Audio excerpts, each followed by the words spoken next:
రిషబ్ శెట్టి కాంతారా గురించి ఎమోషనల్ వ్యాఖ్యలు చేశారు. 5 ఏళ్ల సినిమా జర్నీలో తన కుటుంబాన్ని కూడా చూసుకోలేనని చెప్పారు. కాంతారా ప్రీక్వెల్ పై ఆసక్తికర విషయాలు వెల్లడించారు. ఆ డీటెయిల్స్ చూద్దాం. రిషబ్ శెట్టి కాంతారా చిత్రాన్ని 5 ఏళ్ల ఎమోషనల్ జర్నీగా అభివర్ణించారు. మొదటి భాగానికి 2 ఏళ్లు, ప్రీక్వెల్ కు 3 ఏళ్లు వెచ్చించారు. ఈ కాలంలో కుటుంబం, పిల్లలను చూసుకునే సమయం కూడా లేనంతగా సినిమాపై దృష్టి పెట్టారు. కాంతారాతో సినిమా పూర్తి చేసిన అనుభూతి కలిగిందని చెప్పారు. ఈ చిత్రం భారతీయ సినిమాకు గర్వకారణంగా నిలిచింది.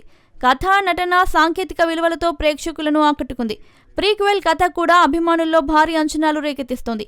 రిషబ్ శెట్టి నటన, దర్శకత్వం చిత్రాన్ని మరో స్థాయికి తీసుకెళ్లాయి. ఈ జర్నీ అభిమానులను ఎమోషనల్ గా కదిలించింది.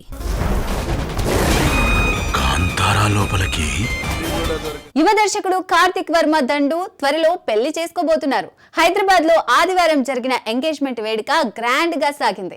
సినీ ప్రముఖులు హాజరై ఆశీర్వదించారు. ఫోటోలు, వీడియోలు సోషల్ మీడియాలో వైరల్ అవుతున్నాయి. ఆ డీటెయిల్స్ చూద్దాం. విరూపాక్ష చిత్రంతో బ్లాక్ బస్టర్ విజయం సాధించిన కార్తిక్ వర్మ దండు ప్రస్తుతం అక్కినేని నాగచైతన్యతో NC24 ప్రాజెక్టులో బిజీగా ఉన్నారు. ఈ పాన్ ఇండియా చిత్రం భారీ అంచనాలు నెలకొల్పింది. ఇదే సమయంలో కార్తిక్ హర్షిత అనే అమ్మాయితో నిశ్చితార్థం జరుపుకున్నారు. హైదరాబాద్లో జరిగిన ఈ వేడుకకు నాగచైతన్య, శోభితా ధూళిపాల, సాయి దుర్గా తేజ్, నిర్మాత BVSN ప్రసాద్ వంటి ప్రముఖులు హాజరయ్యారు. సినీ రంగంలో కార్తిక్ కు ఉన్న గౌరవం ఈ వేడుకలో స్పష్టమైంది. సోషల్ మీడియాలో వైరల్ అవుతున్న ఫోటోలు, వీడియోలు అభిమానులను ఆకర్షిస్తున్నాయి.